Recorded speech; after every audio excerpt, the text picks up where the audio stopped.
자, 안녕하세요. 반갑습니다. 주식경 이렇게 되기 이정열입니다. 자, 오늘은 일단 두산 에너빌리티 한번 볼 수 있도록 할게요. 7월 26일, 지금 현재 시각은 6시를 지나고 있습니다. 자, 두산 에너빌리티, 여러 가지 요인들이 있습니다. 일단 25일, 26일, 27일, 26일, 27일 FOMC가 진행이 되죠. 진행이 되면서 금리 75%를 인상을 시키는지 이게 지금 0.75. 이게 지금 결정이 좀 될 걸로 보고 있는데 높은 확률로 거의 뭐 80% 확률로 이번 75 베이지 포인트로 인상을 시킨다 이런 얘기들이 시장을 주도를 하고 있습니다. 근데 중요한 게 금리 인상을 시키면서 이제는 인플레이션이 가장 핵심으로 보여주고 있는 인플레이션이 금리 인상시키면서 안정화가 된다. 지금 우리 수출도 그래요. 수출, 수입, 수출, 수입 이런 것들을 보면은 에너지 쪽에서 똑같은 비중이라도 가격이 좀 올라갔기 때문에 수출 비중이 증가됐습니다. 금액이 그리고 수입 수입이죠. 수입 반대로 수입에서 에너지 수입이 증가됐습니다. 수출 같은 경우는 반도체 이런 쪽으로 뭐 자동차라든가 실적이 잘 나오고 있는 상태예요.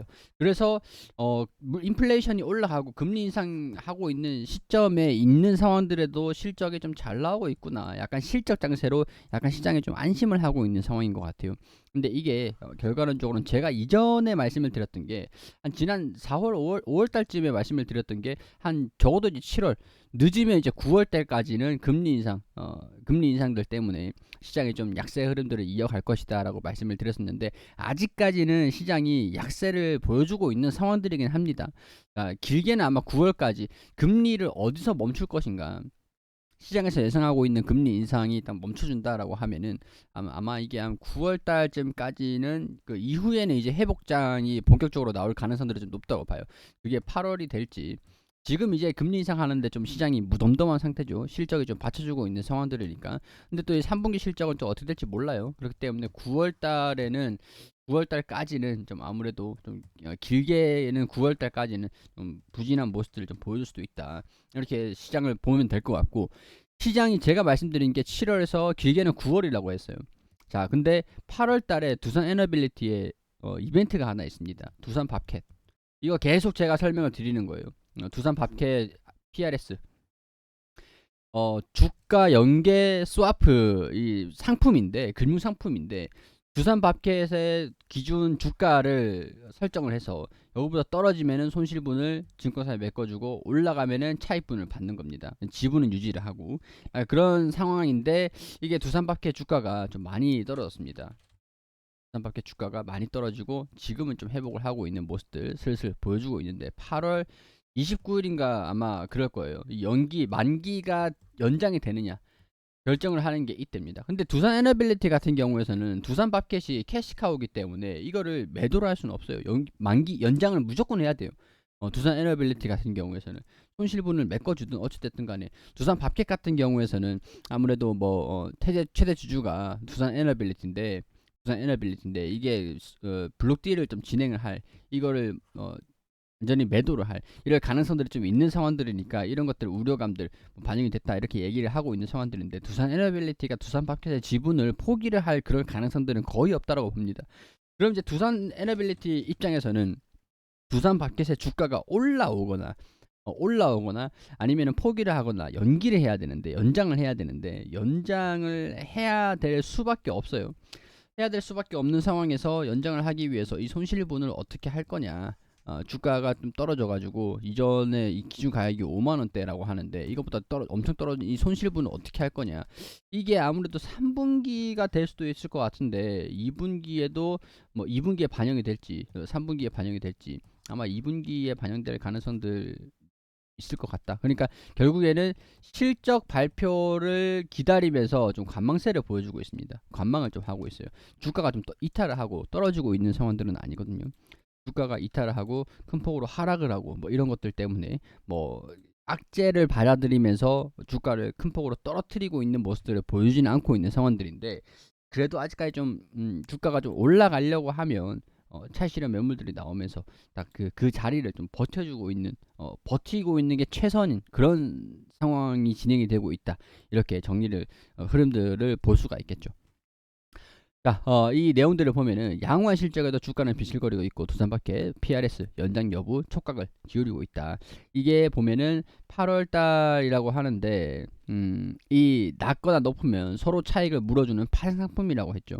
이걸 당시에는 좀 실적이 좀 안 좋았어 가지고 이걸 이렇게 좀 진행을 했는데 이게 지난 1분기에는 영업이익 평가 이익의 순이익에서 영업이익에서 좀 이 당기 순이익이 대폭 줄어들게 만 그래도 적자는 안 났는데 몰라요 이게 2분기 3분기 2분기에 적자가 나올지 3분기에 적자가 나올지 매출은 계속 증가가 되고 있는 영업이익도 증가가 될 수 있을 가능성들이 상당히 높은 상황들인데 단기 순이익이 적자가 혹시라도 좀 나올까봐 이게 지금 걱정되고 있는 그런 상황들이라는 거죠.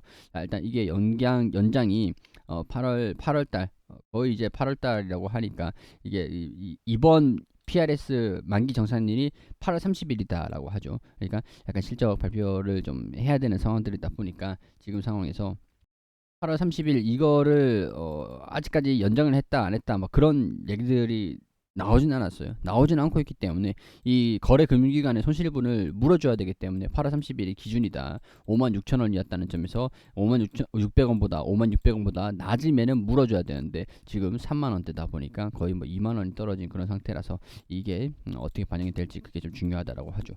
이게 저도 이제 좀 이걸 언제 8월 30일이다 보니까 이게 4, 5, 6, 7, 8, 9 이게 2분기고 3분기 아마 2분기 실적은 정상적으로 발표할 가능성들이 있는데 모른다라는 거예요. 3분기에 이걸 좀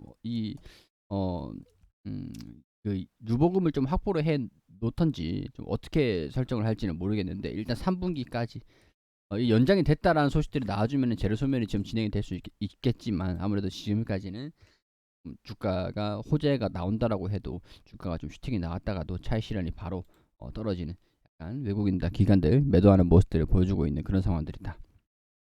그렇게 정리를 할 수가 있겠고 탄산 리튬 해수 신사업을 시동을 건다. 신사업을 육성을 하고 있는 탄산 리튬 이게 리튬이다라고 하면은 전기차, 노트북, 배터리 핵심 원료죠. 여기 나와 있듯이 탄산 리튬 해수 상용화 모델 설계를 시작으로 사업화에 착수를 한다. 이를 통해서 순도 99% 탄산 리튬을 본격 생산한다는 보관이다. 이 별도의 공장 신설 없이 외부와 협력할 계획인 것으로 알려졌다. 이거를 폐배터리를 재활용하는 산업이 아닌가 그런 생각들이 드는데 이거는 제가 조금 더 알아보고 말씀을 좀 드릴 수 있도록 하겠습니다. 자, 그리고 이게 오늘 주가를 좀 끌어올렸던 요인들이었죠. 두산 에너빌리티 이집트 원전 계약 임박, 체코, 폴란드, 뭐 이집트 갑자기 튀어나왔습니다. 이집트 같은 경우에서 약간 아랍에서 바라카 원전 이후 13년 만에 수조 원대 수출 계약이 성사될 것으로 보인다.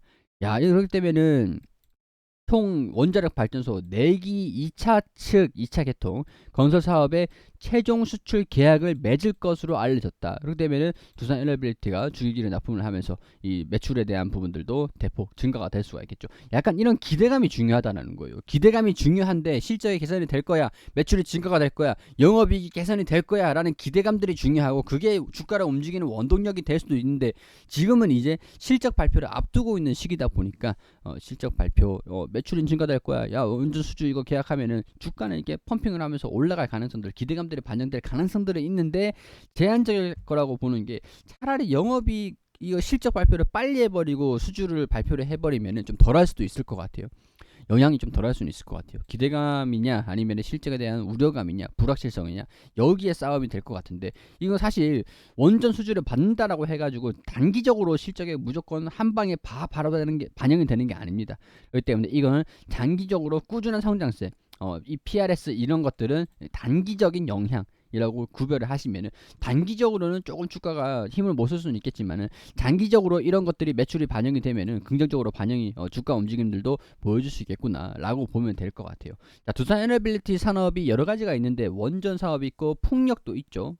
풍력 있는데 수소 쪽도 있지만 자, 풍력 같은 경우에서는 지멘스사 세계 해상 풍력 1위 지멘스사랑 이제 협력을 한다라고 했는데 두산 에너빌리티가 풍력 쪽으로 국내 유일 뭐 수익이 나는 영업이익이 나고 있는 그런 부서다. 풍력적으로 봤을 때 그런 얘기들이 좀 있었는데 지금 이제 풍력 쪽은 아무래도 매출 규모라든가 국내 시장에는 조금 제한적인 상황들이다 보니까 산업이 성장을 하기에는 외국에 좀 집중을 해야 되는데 국내에 뭐 정부에서 지원을 해준다라고 하는 것보다 국내는 오히려 중국의 점유율이 오히려 좀 높습니다. 그렇기 때문에 아무래도 외국 쪽으로 좀 집중을 해야 되는 상황들인데 여기 지멘스사랑 같이 협력을 한다라고 했는데 시스템 개발부터 제작, 시공, 설치 시공, 장기 유지 보수, 단지 개발, 풍력 산업의 전반적인 것들을 해가지고 이제 좀 협력을 할 것 같다라고 기대감들을 좀 가지고 있는 상황들입니다. 자, 그렇다면 원전 모듈 그리고 이제 가스 터빈도 있고 수소 쪽으로도 있고 풍력 쪽은 지멘스사랑 같이 좀 회복을 하려고 하는 사업적인 부분에서는 전반적으로 양호하나 단기적으로는 두산밥켓 실질적으로 캐시카우 역할을 하고 있는 두산밥켓 같은 경우가 파생상품 손실이 인식을 언제 할 수 있느냐 언제 하느냐 뭐 연기가 될 것인가 막 연장이 될 것인가 그 여부들이 주가 움직임들을 견인을 한다라고 보시면서 단기적으로는 뭐 힘을 그렇게 크게 쓰지 못하고 있는 상황에서 우리가 조금 이해해줄 그런 자세가 좀 필요하지 않을까 그런 생각들이 든다라는 것들이죠. 자, 이런 내용들 전반적으로 의견들을 드린 것들 개인적인 생각들을 말씀을 드린 것들이니까 투자 판단은 여러분들이 해주시기를 당부드리고 두산 에너빌리티 가지고 계시는 분들 참고하셔가지고 보시면 도움 되셨으면 좋겠습니다. 도움 되셨다면 구독과 좋아요 부탁드릴 수 있도록 할게요.